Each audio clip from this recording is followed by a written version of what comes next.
And now it gives me great pleasure to introduce Mrs. Michelle Robinson Obama, who became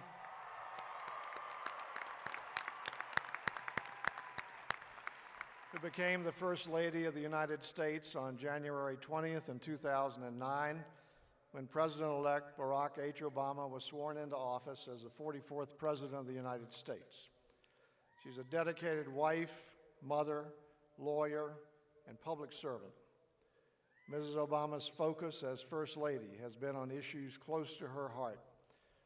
As the governor said, supporting military families, helping working women balance career and family, encouraging national service and promoting the arts and arts education, and in fostering healthy eating and healthy living for children and families across America. Raised on the south side of Chicago, Ms. Obama attended Chicago Public Schools and went on to study sociology and African American studies at Princeton University. She graduated from the Harvard Law School in 1988 and joined the Chicago law firm of Sidley and Austin. But after deciding her true calling was working with people to serve their communities and their neighbors. She served as Assistant Commissioner of Planning and Development in Chicago's City Hall. She then became the founding Executive Director of the Chicago Chapter of Public Affairs, an AmeriCorps program that prepares young people for public service. And in 1996, Ms. Obama joined the University of Chicago as an Associate Dean for Student Services. And while there, she developed the university's first community service program. And later, under her leadership as Vice President of Community and External Affairs for the University of Chicago Medical Center, volunteerism rose dramatically.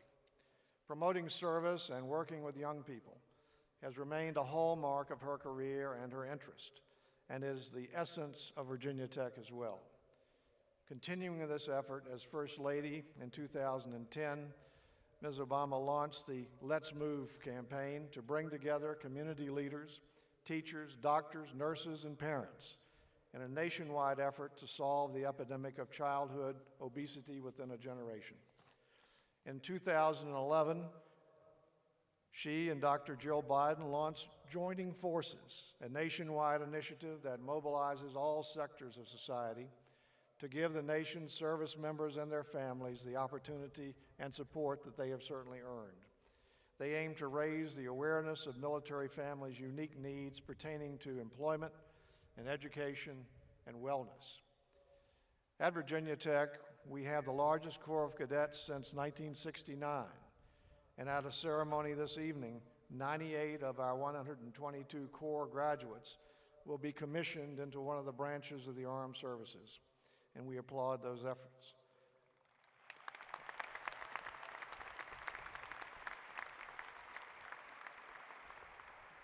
I particularly want to thank the First Lady for being with us at this commencement exercise and invite you to join with me in giving her a warm welcome to Virginia Tech.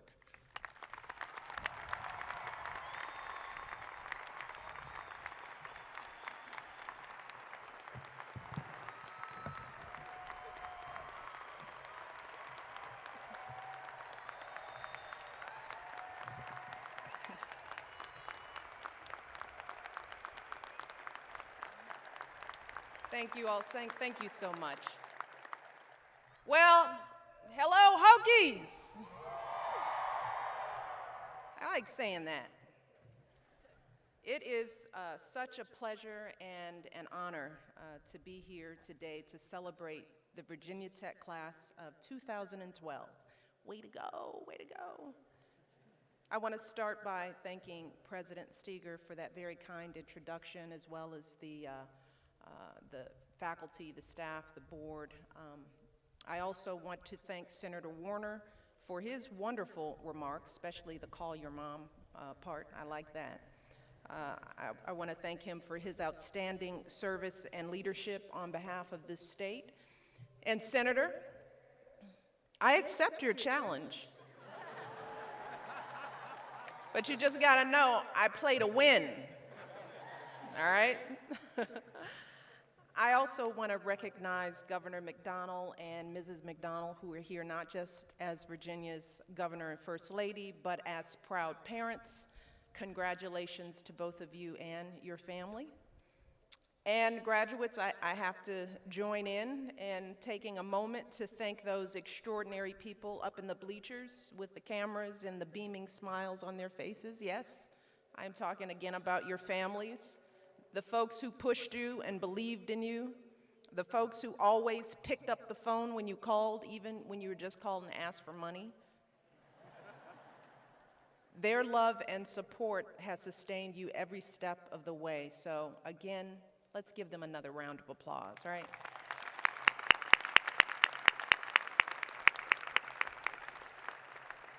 And finally, to the class of 2012, you all, congratulations. Congratulations. We are so proud of you for making it to this day. We are so proud of what you've achieved and who you've become. And I know that as one of your commencement speakers today, I'm supposed to offer you all kinds of wisdom and advice and life lessons, but the truth is, like so many people across this country and around the world, I have been following the journey of this school. I have witnessed the strength and spirit of the Hokie Nation. And I think that you all already learned plenty of lessons here at Virginia Tech. In fact, I feel like all of you have so much to teach all of us. And that's really what I want to talk about today. I want to talk about the lessons that all of us in this country can learn from this university. I want to talk about what we can learn from the community you've built, from the service you've performed, and from the future that you all are inventing together. And I want to start with the lesson that you all have taught us about the power of community. As you all know, and was mentioned earlier, the very first student at this university walked 26 miles just to enroll here. Now, to normal people, that might seem a little excessive, but to anyone who knows anything about Hokie pride, it's that level of enthusiasm that's pretty much par for the course here, right? I mean, whether you're walking around campus decked out in your maroon and orange or cheering your hearts out to the opening beats of Inner Sandman, few can match the school spirit on display here at Virginia Tech. I even hear that you've bred your own variety of flower, a maroon and orange daylily known as the VT Spirit. And during your first days at this school, you learned that when someone asks you, "What is a Hokie?" What's your answer? What is a Hokie? And when someone says, "Let's go," you answer, "They told me you'd do that." It's very cool. And whether you're celebrating your triumphs or coming together in times of tragedy, what is clear is that you all didn't just choose to attend a school. You chose to be part of a community. And that feeling of belonging, those connections to your classmates and professors, I know for so many of you, that's what has made your time here so special. And I know that some of you might be feeling a little sad about leaving the community that you found here in Blacksburg. But here's the thing, graduates. The Hokie community didn't just happen. It didn't just exist on its own. All of you created it. You worked hard for it. You nurtured it every step of the way. And I want you to know that you can do that again wherever your journey may take you. Now, it's going to be a little harder when you're working a job and raising a family, juggling all the responsibilities of being adult. But I promise you that no matter where you wind up, you can create a thriving community of your own if you're willing to put in the same kind of energy and effort that you invested here at Virginia Tech. So that means continuing to show up. But instead of showing up to games and extracurriculars, it might mean attending those town hall meetings or going to that school assembly or those neighborhood picnics.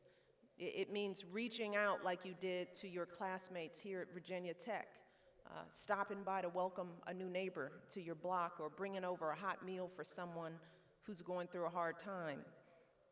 And it means continuing to serve. volunteering in your local school, cleaning up your local park, doing your part to help others in need.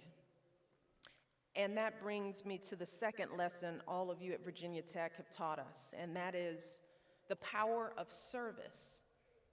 Service is truly at the core of the Virginia Tech experience. It is your motto, ut pro tem, that I may serve.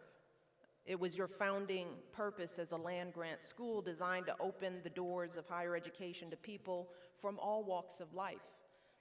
It's the mission of your Corps of Cadets, men and women who have served this country in every armed conflict right from the very beginning. And every year, Virginia Tech students do tens of thousands of hours of community service here in Virginia and around the world. I understand this year through the Relay for Life, you've raised more than $500,000 to fight cancer.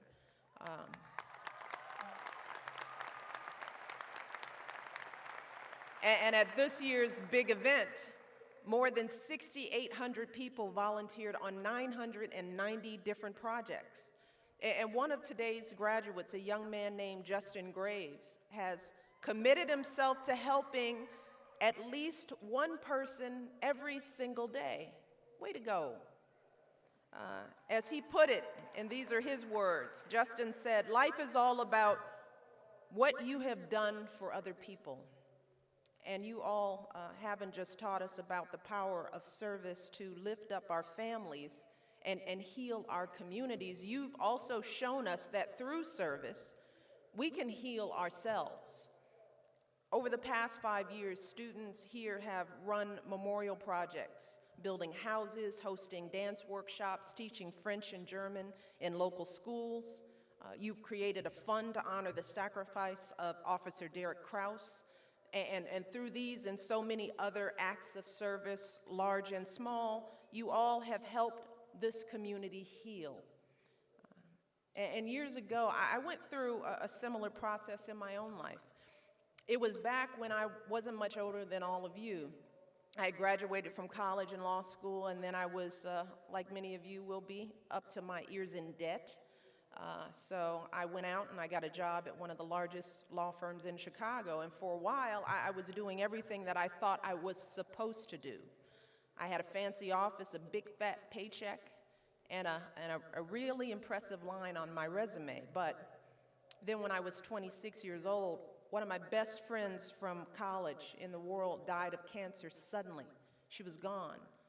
Less than a year later, my father passed away after battling multiple sclerosis for years. And just like that, I had lost two of the people I loved most in the world. That was it. And for months, I felt like I couldn't breathe. I had this almost physical sense of loss, this gaping emptiness in my life, and I couldn't figure out how to fill it. I spent a lot of time mourning and questioning and reflecting, and I thought a lot about everything my dad had done for me during his life. I thought about how hard my dad worked to provide for our family.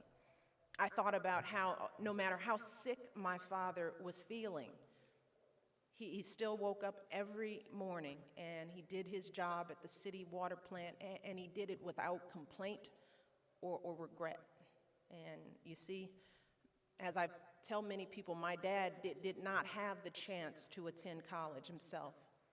But he and my mom, they saved and they sacrificed. They poured everything they had into me and my brother because they wanted us to get an education they could only dream of. And while pretty much all of my college tuition was covered from loans and grants, my dad still paid a small portion of that tuition himself.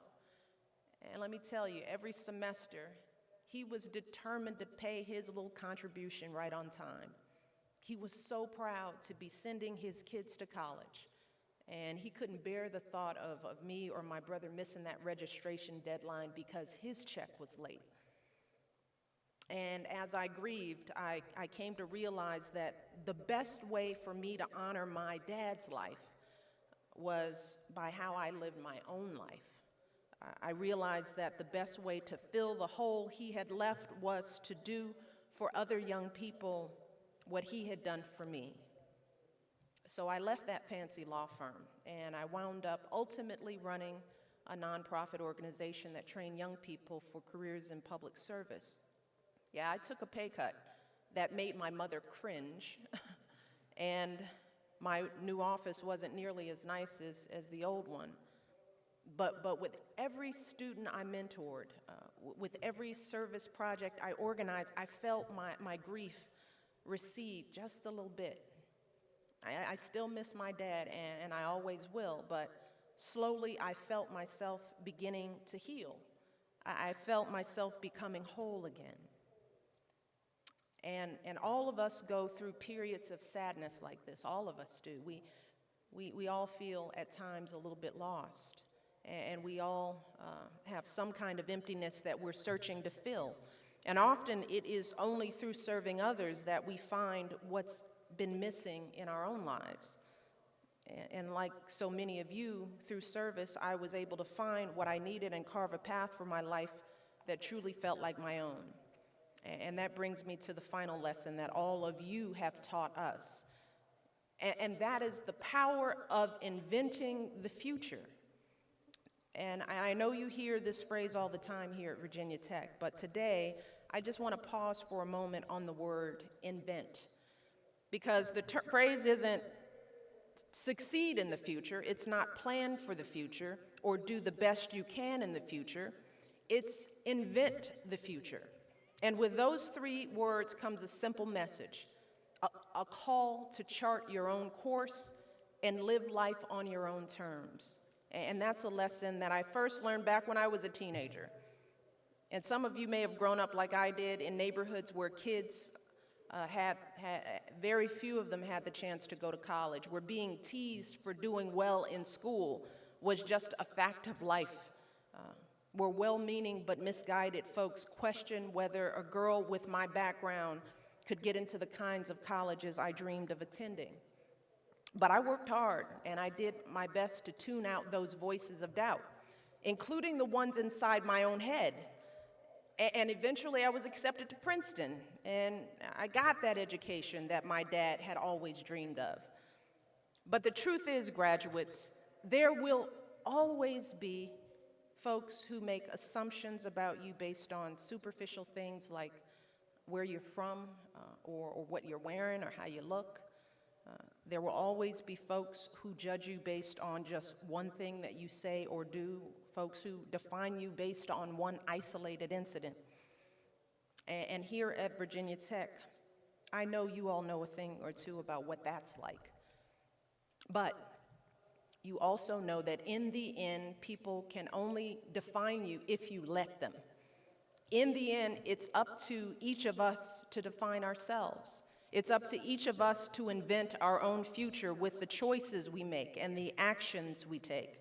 That's why Norris Hall is now the home of the Center for Peace Studies and Violence Prevention. And West Ambler Johnston Hall will soon be reopened as a new residential college. That is why this year, on April 16th, you started attending class again, choosing to honor their lives by moving forward with your own. And that is why when you all are out there in the world and you meet someone and you tell them that you're from Virginia Tech, and they say, isn't that the school where, I want you to interrupt them right there and say, yes, it is the school where we have some of the best academic programs and professors in the country. That's what you tell them. You tell them, yes, it is the school where students are passionate about serving their country and supporting each other. And by the way, it also has the best campus food you'll ever eat. Who can say that? You tell them, yes, it's the school where we produce graduates who are leaders in their industries and pillars of their communities and who carry their Hokie pride with them every day for the rest of their lives. You say, yes, that is the school I attend. That is Virginia Tech. Graduates, that is who you are. That is what it means to be part of the Hokie Nation. And let me just tell you, we are all so proud of you, and we are all so inspired by you, and we are all determined to live up to the example you have set. And in those ways and so many others, yes, we are all still Hokies. Congratulations again on everything that you've achieved. Thank you all. God bless you.